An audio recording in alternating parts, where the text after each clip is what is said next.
À la une de cette édition, l'Ordre national des médecins de Côte d'Ivoire a procédé au lancement officiel de ses activités. La sensibilisation des personnes exerçant dans l'illégalité pour qu'elles se conforment à la réglementation en vigueur, l'évaluation des pratiques professionnelles et la formation médicale continue des membres de l'Ordre restent d'actualité. La présentation officielle des résultats des projets de relance de la production piscicole continentale en Côte d'Ivoire est à voir dans ce journal, projet initié par le ministère des Ressources animales et halieutiques de Côte d'Ivoire et l'Agence japonaise de coopération internationale. Et puis la première phase du projet d'alphabétisation initié par l'Union des sociétés civiles du Denguélé pour les populations de la région du Kabadougou a démarré. Bienvenue, mesdames et messieurs, sur Business 24 Africa pour cette nouvelle édition. Indépendance et autonomie de l'Ordre des médecins de Côte d'Ivoire. Rôle et mission. C'est le thème qui a ouvert les échanges entre les professionnels et partenaires de la santé à la salle des congrès de l'Hôtel Ivoire. Ceci marque le lancement officiel des activités de l'Ordre national des médecins de Côte d'Ivoire. L'objectif reste le même, depuis des années, sensibiliser les personnes exerçant dans l'illégalité à se conformer à la réglementation en vigueur, évaluer les pratiques professionnelles et veiller à la formation continue des membres de l'Ordre. Zainab Dosso, Pierre Tebeu.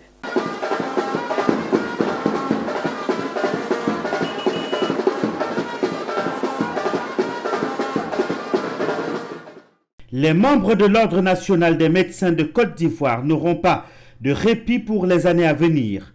Plusieurs activités sont prévues pour matérialiser leur engagement à offrir des soins de qualité et consolider les liens entre les acteurs du système sanitaire nationaux et internationaux. Il s'agit entre autres des conférences, des formations continues et des œuvres d'entraide. C'est ce qui a été donné de voir à la journée de lancement des activités de l'Ordre des médecins de Côte d'Ivoire, ici au Palais des Congrès de l'Hôtel Ivoire. Un rendez-vous qui a réuni plusieurs acteurs du secteur du système sanitaire d'ici et d'ailleurs. Depuis l'avènement de la loi 2021-555, tant au niveau des régions qu'au niveau du Conseil national, il y a un magistrat qui dirige le Conseil et la section disciplinaire. La santé étant la première richesse des hommes, selon les médecins, plusieurs personnalités ont associé leur image à cet événement, notamment le ministre de la Santé, de l'Hygiène publique et de la couverture maladie universelle. Cette cérémonie m'offre l'occasion de vous féliciter et de vous encourager pour le travail que vous faites. C'est vrai que souvent, on a l'impression que le ministre que je suis ne voit que ce que vous ne faites pas. Mais je vois tellement ce que vous faites de bien que, à vouloir vous féliciter chaque jour, c'est comme si vraiment je ne ferais que ça. Mais je suis vraiment très heureux de travailler avec des femmes et des hommes très engagés. L'Ordre national des médecins de Côte d'Ivoire, créé par la loi 60-284 du 10 septembre 1960, veille au maintien des principes de moralité, de probité et de dévouement indispensables à l'exercice de la médecine et à l'observation par tous les membres des devoirs professionnels ainsi que des règles édictées par le Code de déontologie. En 2021, le programme audiovisuel C'est la vie a connu un grand succès.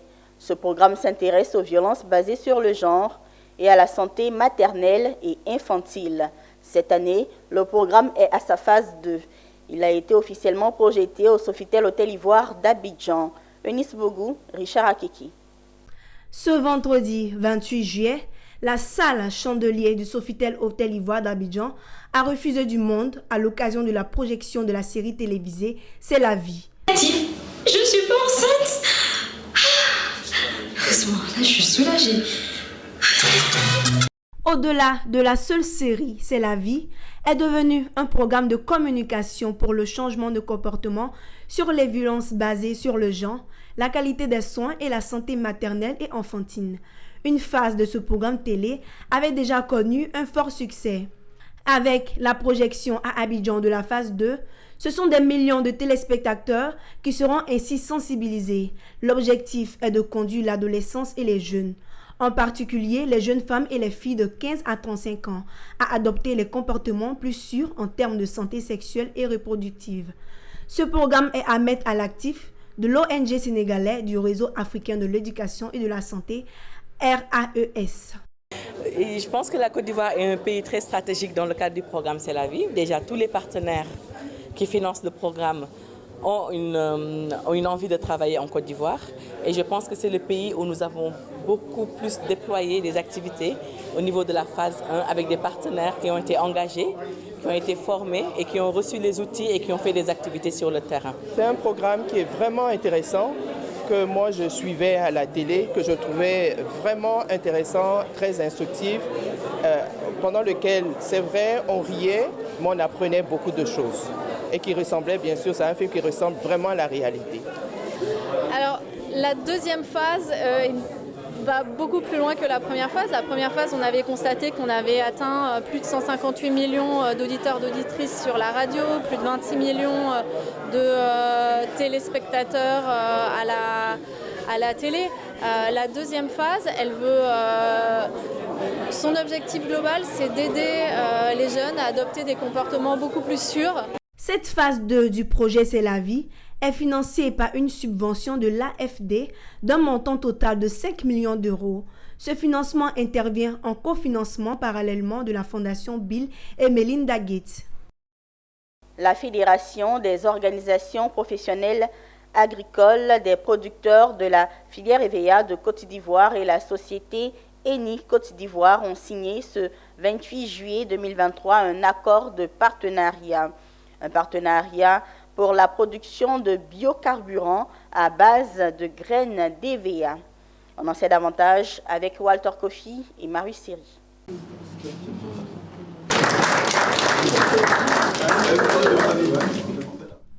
Un débouché vient de s'ouvrir pour les acteurs de la filière EVEA grâce à ce partenariat signé entre la Fédération des organisations professionnelles agricoles de la production des caoutchoucs naturels de Côte d'Ivoire, FPHCI, et la société Eni Côte d'Ivoire. Cet accord marque le début d'un projet de fabrication de biocarburants à partir de graines d'EVEA, projet porté par le groupe pétrolier italien Eni, qui d'ici 2025 veut atteindre l'objectif zéro carbone. En dehors de latex, on n'a aucun autre revenu. Il se trouve que l'arbre d'EVEA produit des graines. Ces graines-là tombent et c'est à partir de ces graines-là qu'on refait des pépinières. Nous avons l'opportunité aujourd'hui, grâce à Eni et grâce à la convention que nous venons de passer, de valoriser autant que faire que je peux ces graines-là. De permettre que, une fois les graines tombées, les ramasser et vendre à Eni pour que Eni puisse en faire du biocarburant. Nous allons travailler ensemble avec la fédération pour les prochaines années à venir. Et on est ici en Côte d'Ivoire avec des projets aussi dans le secteur du pétrole, mais dans la stratégie d'Eni de décarbonisation. La Fédération des organisations professionnelles de la production des caoutchoucs naturels de Côte d'Ivoire œuvre pour l'amélioration de la vie des producteurs de la filière EVEA. Ce nouveau contrat signé avec Eni Côte d'Ivoire s'est fait à l'issue de plusieurs séances de travail, mettant en jeu les questions de commercialisation et de fixation du prix de la graine d'EVEA. Et puis la production nationale en matière de pêche et d'aquaculture en Côte d'Ivoire ne couvre que 26% de la consommation nationale.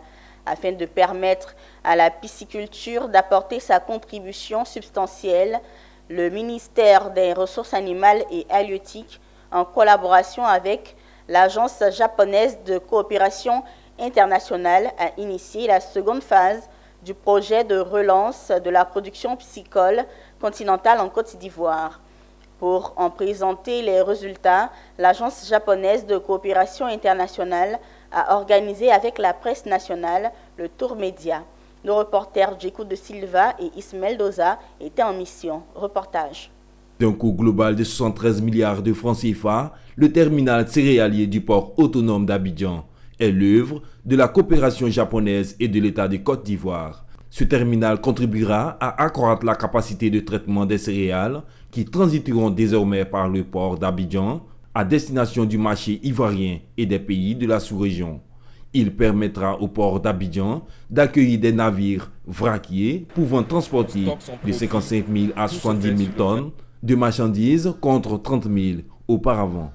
Ce projet-là, le terminal céréalier, est le fruit de la coopération ivoiro-japonaise qui a donc permis au gouvernement japonais, à travers l'Agence internationale de coopération japonaise, de mettre à disposition de l'État, de lui accorder un prêt à hauteur de 102 millions de dollars. La construction de ce terminal céréalier n'est pas le seul domaine d'intervention de la coopération japonaise.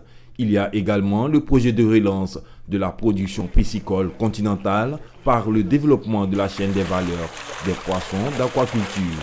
Des projets exécutés à Azagué, à Niaman et à Dabou, dans le village de Boubouri. Ce projet-là, comme il a dit, c'est un projet de développement de la pisciculture continentale. Ce projet-là existe pour réduire l'indépendance de la Côte d'Ivoire vis-à-vis des importations. Cette pêche, par moment, ça nous permet de faire le contrôle de leur poids, pour savoir en moyenne quel est le poids qu'ils ont. Donc c'est l'une des techniques que vous avez vu ça. À la fin de tour média JICA, Tsuji Saka Ayaku, chef des programmes de gouvernance et chargé des relations au bureau de la JICA, a donné les motivations de la tournée avec la presse. Cette année, nous avons organisé cette tournée médiatique sur le thème de la sécurité alimentaire. Quelle approche la JICA prend pour assurer la sécurité alimentaire en Côte d'Ivoire et puis dans la sous-région. Notons qu'au terme de ces projets, la politique nationale de développement de l'élevage, de la pêche et de l'aquaculture ambitionne de produire 200 000 tonnes de poissons d'aquaculture à l'horizon 2026 grâce à la coopération japonaise.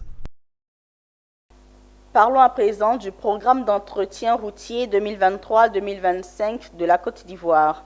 Le ministère de l'Équipement et de l'Entretien routier, à travers l'Agence de gestion des routes AGEROUTE, a lancé un vaste programme d'entretien routier dans la région de San Pedro pour la période 2023-2025 dans le village de Baba. L'objectif de ce vaste chantier est de redonner à la ville portuaire un réseau routier de qualité. Travaux de réprofilage lourd et léger et traitement de points critiques sur une distance de plus de 587 km en 2 années de travaux sont prévus. Abel Kwao, commentaire Pierre Tebeu. Le programme des travaux de reprofilage lourd et de traitement de points critiques porte sur 587,9 km du réseau routier en terre sur la période 2023-2025. Et le programme de reprofilage léger avec emploi partiel porte sur 196,3 km du réseau routier en terre sur la période 2023-2024.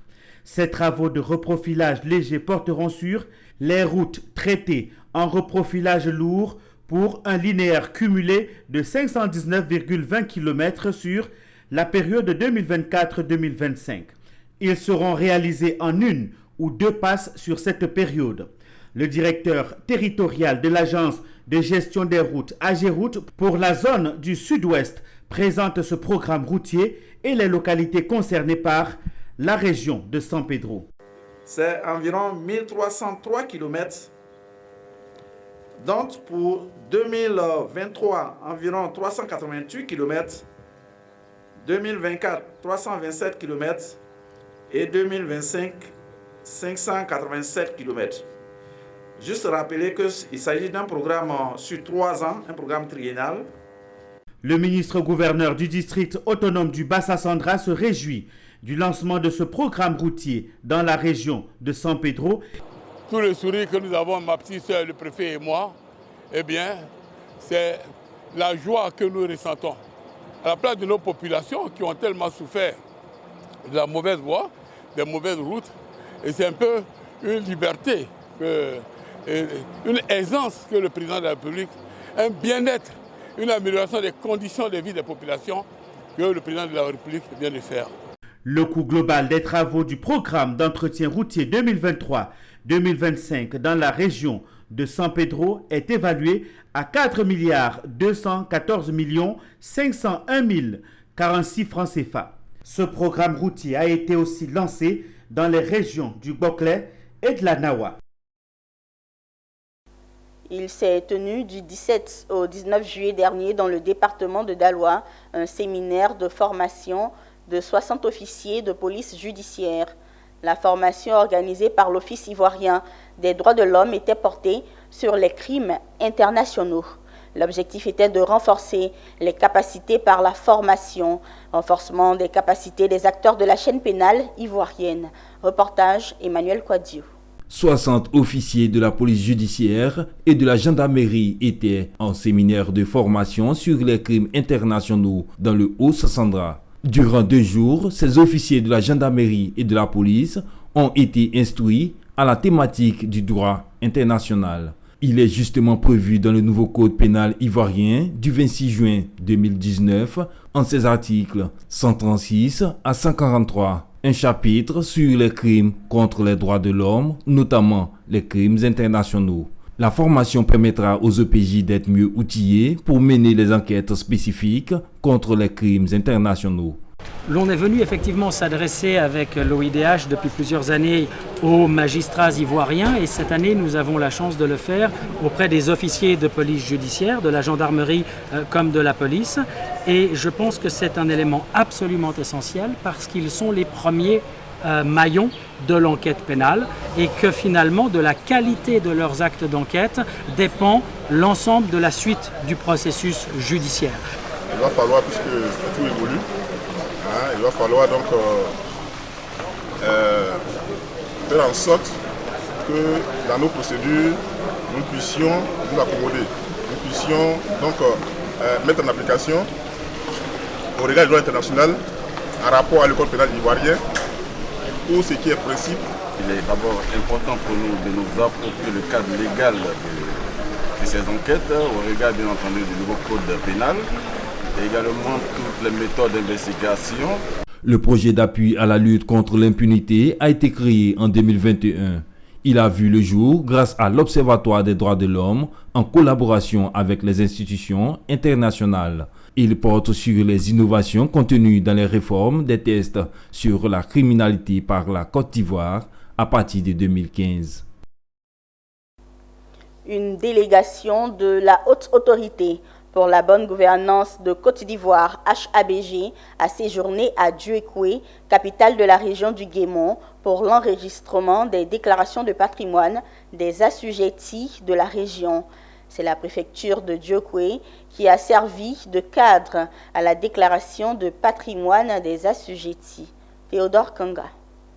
Gébi Georges Alain est directeur régional de la réconciliation à Djuekoué dans la région du Guémon. Ayant appris l'arrivée de l'équipe mobile de la Haute Autorité pour la bonne gouvernance, s'est rendu à la préfecture pour la déclaration de son patrimoine. Ce matin, nous sommes dans les locaux de la préfecture du Guémon pour la déclaration de notre patrimoine initiée par la Haute Autorité pour la bonne gouvernance. En tout cas, cette initiative est la bienvenue. D'abord, nous remercions les autorités pour cette démarche parce que l'administration vient à nous. Au lieu de nous déplacer jusqu'à Abidjan, ce qui est vraiment lourd dans tous les sens. Comme Gébi Georges Alain, plusieurs assujettis, dont les préfets, sous-préfets, directeurs et chefs de services, se succèdent à la préfecture pour l'enregistrement des déclarations de leur patrimoine. Occasion pour le préfet de région, Sissé Ibrahima, d'inviter l'ensemble des assujettis du Guémon à se mettre en règle. Donc le fait que la haute autorité vienne jusqu'à nous, parce que c'est une excellente chose. C'est-à-dire que personne ne peut avoir des excuses, ne peut pas avoir fait sa déclaration. Personne ne peut avoir d'excuses, puisqu'on a raccourci le chemin pour toi. Et la loi dit de le faire. Mais la loi, le gouvernement pourrait dire, bon, déplacez-vous tous à Abidjan, vous allez le faire, puisque vous n'avez pas le choix. Nous sommes à la deuxième étape de cette mission. Nous avons déjà conduit une première mission au début de l'année. Cette deuxième mission concerne les régions du Guémon, comme je l'ai dit, et la région du Cavali, la région de la Maraoué et la région du Haut-Sassandra. Certains retardataires de la région du Cavali ont rejoint l'équipe de la haute autorité à Djokoui. C'est la ville de Daloa dans le Haut-Sassandra qui va accueillir l'équipe de la haute autorité les 31 et 2 août prochains. La première phase du projet d'alphabétisation initié par l'Union des sociétés civiles du Denguélé à l'endroit des populations de la région du Kabadougou a démarré ce 24 juillet à Odiéné. Cette première phase qui doit courir sur 6 mois formera les membres de la structure. Reportage Touré Labas. Pour la première phase du projet d'alphabétisation initié par l'USCD, l'Union des sociétés civiles du Denguélé à l'endroit des populations les plus démunies de la région du Kabadougou a démarré le 24 juillet dernier à Odiéné. Cette première phase, qui devrait courir sur 6 mois, est prévue pour former exclusivement les membres du bureau exécutif. Et pour cause, la formation des formateurs est un enjeu majeur, a soutenu tout rapidement le président exécutif de l'USCD. Au nombre de 6 personnes, ces formateurs auront la lourde charge d'encadrer les apprenants. Président de la coordination nationale des gares routières de Côte d'Ivoire, à ce titre, Touradement a pu, grâce donc à ce projet d'alphabétisation appuyé par l'UNESCO, de sortir 253 chauffeurs de baga de l'ignorance. Fort donc de cette expérience, le fils du Kabadougou qu'il est, tient donc à ce que les femmes de Déné puissent bénéficier de cet acquis. Tout le monde sait, sauf le chauvin, que ce sont nos femmes qui maintiennent nos familles. Nos enfants ne sont pas éduqués par nous, nous on est toujours partis. C'est les femmes qui tiennent tous les foyers dans le monde. Ça, c'est pas propre à Odiéné. Donc, si une femme est formée, vous voyez ce que ça peut apporter. Comment il est important qu'une femme puisse savoir lire et écrire déjà, rien que pour les enfants. Mais la vraie liberté d'un être humain commence par le fait de pouvoir lire son propre message. Sinon, tu n'es pas libre. La pauvreté ayant un visage féminin en milieu rural, l'USCD a alors décidé de dispenser cette formation sans levée de fonds. Cette formation est donc gratuite. Un acte de solidarité salué à sa juste valeur par les apprenants. La formation de l'alphabétisation. Et cette formation, vraiment, ça nous rapporte beaucoup. Surtout nous les femmes, nous sommes très fiers d'être là aujourd'hui pour cette formation. Je suis venue apprendre l'alphabétisation parce que je ne sais pas lire ni à écrire. L'alphabétisation est bonne pour nous les femmes. Conscient du fait que l'analphabétisme est un frein à l'épanouissement de l'être humain, le gouvernement ivoirien a alors décidé de prendre l'alphabétisation à bras le corps. Fait remarquer ici le secrétaire général de préfecture avant de rassurer que l'administration centrale jouera pleinement sa partition. C'est le développement de la personne humaine simplement. Et si vous êtes développé sur ce plan-là, c'est fini. La deuxième phase du projet, qui devrait s'étendre sur une vingtaine de villages, devrait probablement démarrer au mois de septembre prochain. Une note culture et éducation dans cette édition. Boaké a abrité récemment la 12e édition du Festival national des arts et cultures en milieu scolaire. Comme aux précédentes éditions, l'association ivoirienne pour le bien-être familial a participé activement à cet événement scolaire. L'organisation a informé et sensibilisé les festivaliers à une éducation, à la santé et à une vie saine en milieu scolaire. Emmanuel Bonzo, commentaire Michel Boukou.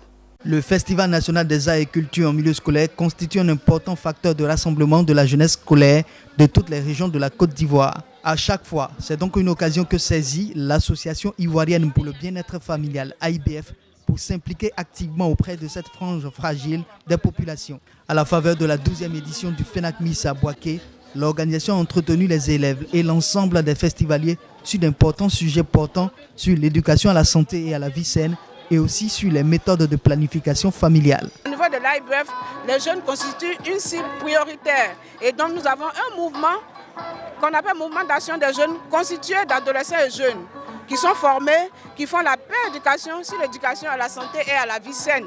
Et ils font des causeries avec leurs pairs. C'est un forum indiqué pour nous de parler santé de la reproduction, santé sexuelle, de parler droits sexuels et de parler donc bien-être des familles. Le stand tressé par l'AIBF a été pris d'assaut par les festivaliers. Chaque visiteur estime avoir été édifié par les informations reçues des agents de l'organisation de bien-être familial. Pour les personnes qui sont mariées, qui veulent faire le planning familial, c'est important d'utiliser le préservatif féminin. Ça permet d'espacer les naissances et aussi d'éviter les infections et les grossesses non désirées. À l'image des garçons qui portent leur préservatif, que les dames aussi s'habituent à porter leur préservatif pour se protéger. Je ne savais pas comment utiliser le condom, c'est-à-dire le préservatif féminin. Voilà. Avec la démonstration que l'expert vient de nous faire, en tout cas, ça a été vraiment enrichissant pour moi. La 12e édition du FENACMIS a donc été un rendez-vous pour l'AIBF de mener sa mission de prévention de certains fléaux et aussi de conseil des jeunes élèves à une vie saine et équilibrée durant leur parcours scolaire. Poursuivons ce journal et rendons-nous à Pricro, une localité située au centre-est de la Côte d'Ivoire, dans la région de Lifou. Le maire de Pricro et son conseil municipal ont doté la commune d'un marché central. L'objectif du conseil communal est de permettre aux commerçants d'exercer leur activité dans de meilleures conditions de propreté et de sécurité. Pierre Tebeu.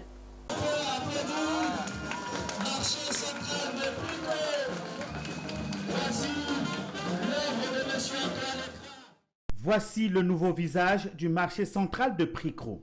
Il a été rénové et réhabilité grâce au conseil municipal. Cet édifice constitue une aubaine pour les marchands de vivriers qui offriront des produits de qualité aux consommateurs. C'est un ensemble d'infrastructures qui comprend une plateforme et 6 magasins flambant neufs.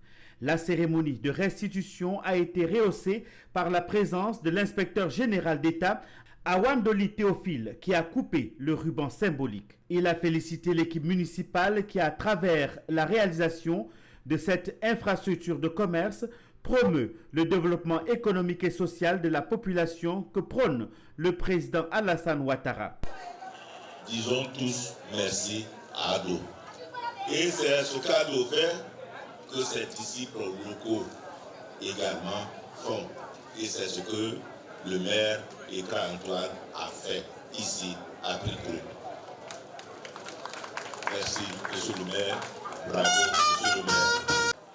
De ce marché et de cette plateforme. Nous parlons donc d'infrastructures, de commerce. C'est vrai qu'on dit que c'est nous qui avons bâti cela, mais avant nous, on a eu des dévanciers. En effet, cette plateforme et ces magasins ne sont pas simplement des structures physiques.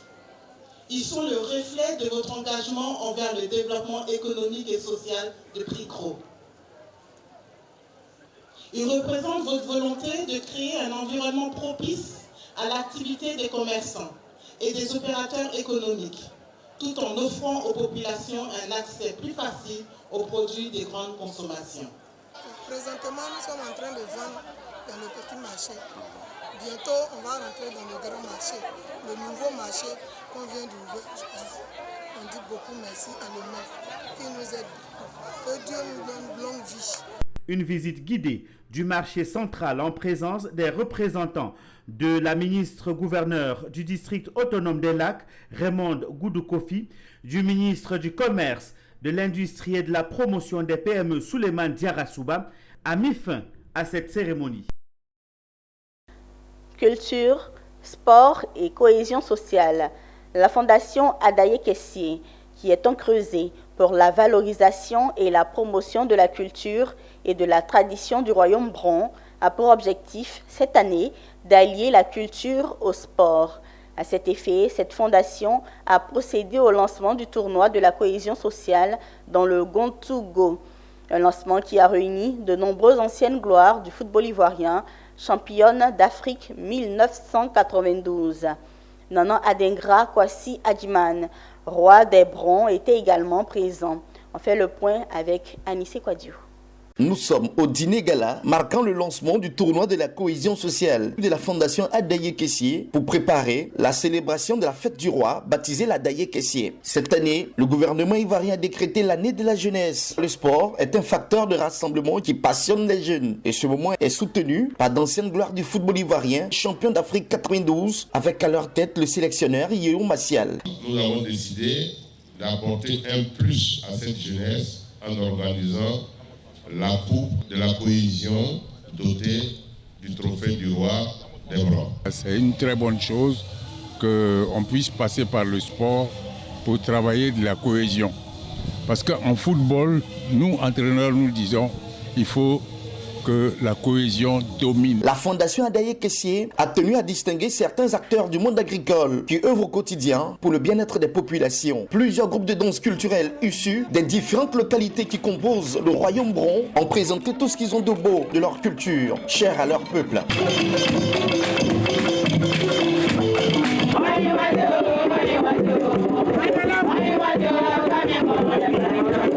Il y a près de 12 ethnies qui se côtoient, qui vivent en parfaite symbiose.